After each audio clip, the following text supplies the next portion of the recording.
안녕하십니까. 삼성선물 리서치센터에서 원자재를 맡고 있는 김광래입니다. 이번 4월 유가 전망은 여전히 부담스러운 상단이란 주제로 시작해 보도록 하겠습니다.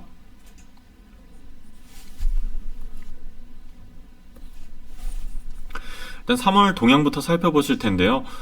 일단 유가는 급등락을 보인 이후에 60불대에 안착하는 그런 모습을 보였습니다. 월 초에는 오펙 플러스 회의를 앞두고 시장에서는 좀 유가 상승에 따른 증산 우려가 상당히 컸었는데 1월 회의 때와 유사한 수준의 합의가 이루어지면서 급등세를 연출을 했습니다. 종료가 예정되었던 사우디의 100만 bpd 추가 감산이 유지가 되었고요. 그리고 오펙은 동결, 러시아와 카자흐스탄은 계절적 소비 패턴을 근거로 증산하는 데 합의를 했습니다. 여기에 텍사스 지역의 극심한 한파로 인해서 생산시설 복구가 늦어지면서 미국 내 단기 수급이 타이트해졌고 예멘 반군이 사우디 정유시설 공격으로 브렌트유 가격이 한때 $70를 돌파하기도 했습니다. 하지만 이란이 미국과의 협상을 앞두고 자체적으로 생산과 수출을 늘리고 있다는 보도와 그리고 중국과 인도가 본격적으로 이란산 원유 수입을 진행하고 있다는 보도가 유가 하락 요인으로 작용을 했고요. 또 미국 전략 비축유 1100만 배럴 방출과 3월 러시아 생산 증가 보도가 유가 상단을 좀 제한을 했습니다. 이후에는 텍사스 지역의 생산시설이 정제시설보다 빠르게 회복이 되면서 재고 증가 우려가 커졌고 그리고 미국과 러시아 간의 갈등이 러시아 치킨 게임 촉발 우려를 키우면서 유가는 급락했습니다.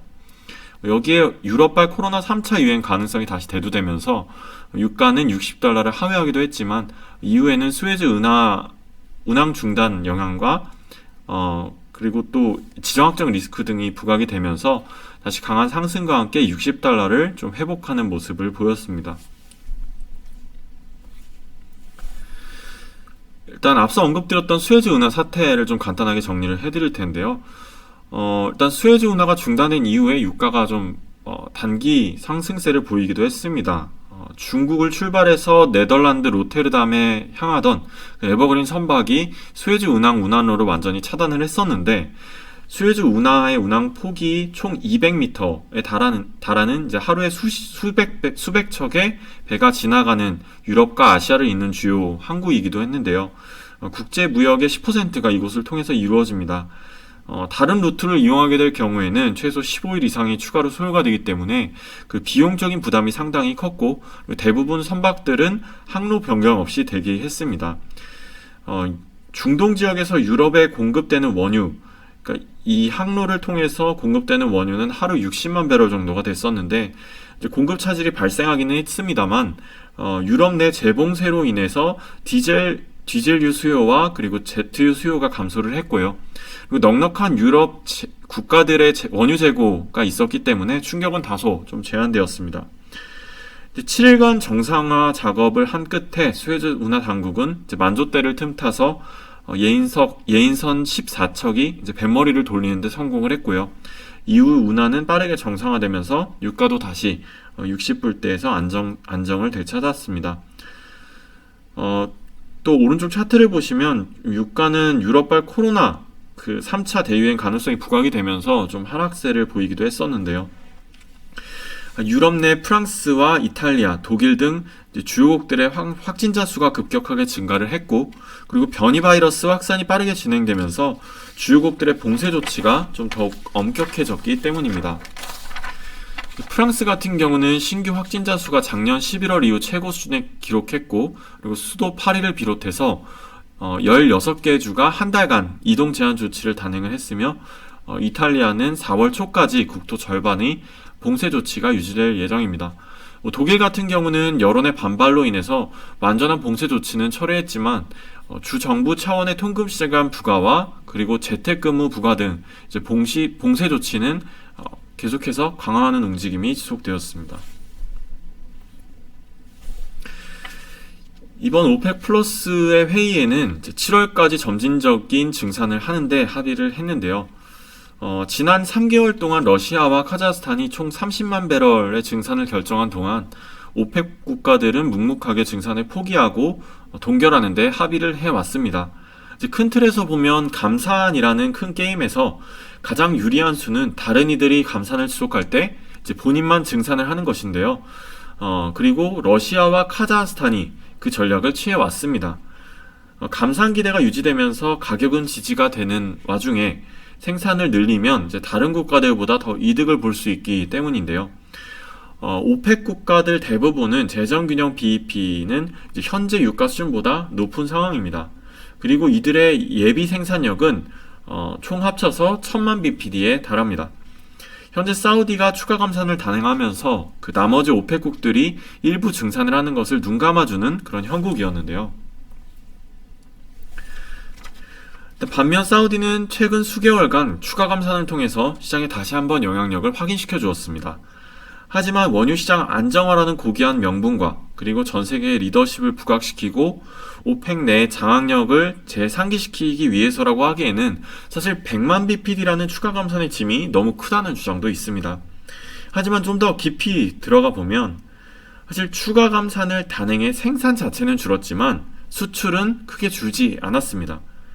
수출 점유율은 유지가 됐고 공급 물량도 유지가 된 셈입니다.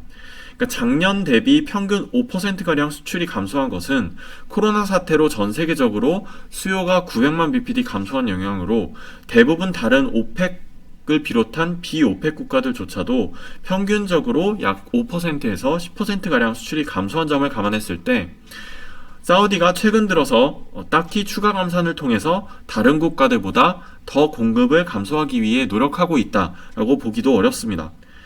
사우디는 2016년 유가 급락 이후에 수년간 감산을 지속하면서 기존에 쌓아둔 막대한 원유 재고를 꾸준하게 소진하고 있습니다. 사우디, UAE, 이라크를 제외한 나머지 오펙 국가들은 재고 소진 여력이 없기 때문에 생산 감소는 수출 감소로 곧바로 이어지면서 감산이 더욱 힘들 수밖에 없는 상황입니다. 결론적으로 사우디가 2월부터 시작한 100만 bpd 추가 감산으로 생산 자체는 줄었지만 수출 물량이 줄지 않았기 때문에 사우디가 당장 추가적으로 피해를 보고 있다는 주장은 좀 받아들이기 어렵습니다. 지금 이미 미국과 이란 간의 대화 시도가 있어 왔는데요. 이제 3월 들어서 미국과 이란 간의 서로에 대한 압박이 격해지면서 미국과 이란의 협상이 제대로 이루어지지 않을 것이다 라는 우려가 시장에 존재해 왔었습니다. 일단 이란은 바이든 정권에 들어서면서 미국보다 적극적인 협상에 나설 것으로 예상하면서 수출과 생산 일부를 완화해 왔는데요. 미국이 더욱 강경한 태도에 상당히 좀 놀랐었습니다. 4월까지만 하더라도 미국은 양자 협상을 원했고 이란은 6개 핵 합의국이 모두 참여한 다자간의 협상을 요구해 왔는데 또한 미국은 이란이 핵 합의 복귀를 위해서는 완전하게 핵 합의 의무를 이행하기 전까지는 한국 내 이란 자금 동결 해제에 반대할 것이라고 입장을 표명해 왔는데요.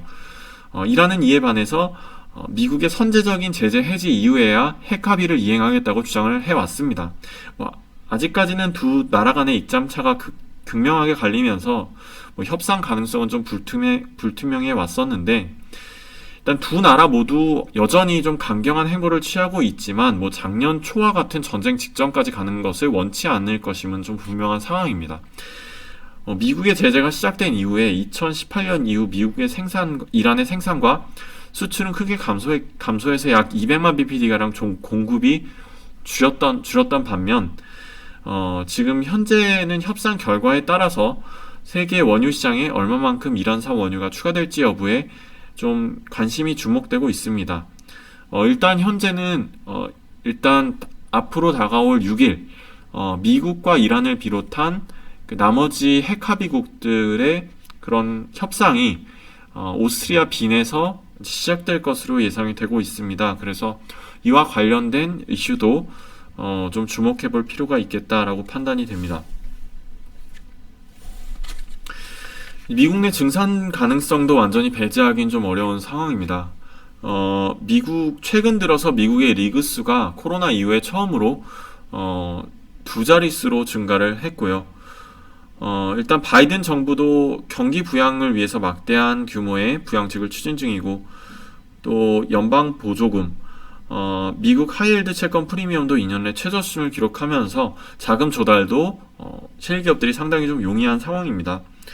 작년 초 코로나 사태 이후에 3배로 증가했던 유가는 주요 셰일기업 기업들 대부분 이제 신규 유정 BEP를 넘어서는 수준이고요. 그리고 작년 초 특히 작년 말부터 최대 셰일 분지의 퍼미안 지역에서 가장 활발하게 투자가 늘고 있다라는 것을 왼쪽 차트를 통해서 확인하실 수가 있겠습니다. 또한 2월 텍사스 지역의 한파로 생산 차질이 빚어지기 이전까지만 하더라도 퍼미안 지역의 완공 유정수가 꾸준하게 증가를 해왔습니다. 그래서 작년 코로나와 비교해서 약 2배가량 증가를 했고, 그리고 미국 내 증산 가능성을 꾸준하게 시사를 하는 등 어쨌든 최근 리그스가 증가하는 것도 계속해서 증산에 대한 기대를 키우고 있는 요인으로 작용하고 있기 때문에 이 부분도 함께 같이 좀 봐주시면 좋을 것 같습니다. 4월 같은 경우에 유가는 여전히 좀 상단에 대한 부담을 느낄 것으로 예상이 되고 있습니다. 일단 오펙 플러스 회의에 대한 결과가 지금 연이은 그 연휴로 어떻게 소화가 될지 좀 더 주목해 볼 필요가 있고요. 일단 오펙 플러스 회의에서 그 오펙과 비오펙이 모두 합쳐서 약 3개월간 210만 bpd 가량을 증산을 하겠다라고 이제 확정을 지은 상황이기 때문에 시장에서 이와 관련해서 이제 어떻게 반응할지도 좀 더 두고 볼 필요가 있겠습니다. 그리고 미국 내 증산 우려는 앞서 언급드렸던 것처럼 꾸준하게 유가 상단을 제한하는 큰 그런 부담 요인으로 작용할 가능성이 크고요. 그리고 6일날 예정된 미국과 이란을 포함한 핵 합의국들의 육자 회담 결과에 따라서 이제 유가의 향방이 좀 크게 갈릴 수도 있기 때문에 변동성 확대에 유의하실 필요가 있겠습니다. 다만 이번 회의만 가지고 당장 미국의 제재가 해제가 된다든지 제재가 급격하게 완화될 가능성은 낮지만 일단 그 한국의 그 이란 자금 동결 부분에 대해서는 어느 정도 되돌림이 있을 것이다라는 전망이 상당히 우세하기 때문에 이와 관련해서 향후 미국과 이란의 추가 대화 가능성은 여전히 열려 있는 상황입니다. 그리고 이제 리비아의 통합정부 구성이 이제 연내 예정이 되어 있는데요. 이와 관련해서도 추가적인 내용 팔로우업 해주시면 좋을 것 같고요. 이제 미국의 드라이빙 시즌이 본격적으로 진입을 하면서 이에 따른 그 수요 증가, 수요 개선에 대한 기대와 그리고 중동 지역의 지정학적 리스크가 꾸준하게 유가 하단 지지역을 제공하면서 4월 유가 주요 레인지는 $50 후반에서 $60 초반 사이 중심으로 좀 등락을 예상할 것으로 기대가 됩니다. 예, 지금까지 4월 유가 전망이었고요. 변동성에 유의하시면서 이제 성공적인 투자가 되시길 기원하겠습니다. 지금까지 삼성선물 리서치센터에서 김광래였습니다. 감사합니다.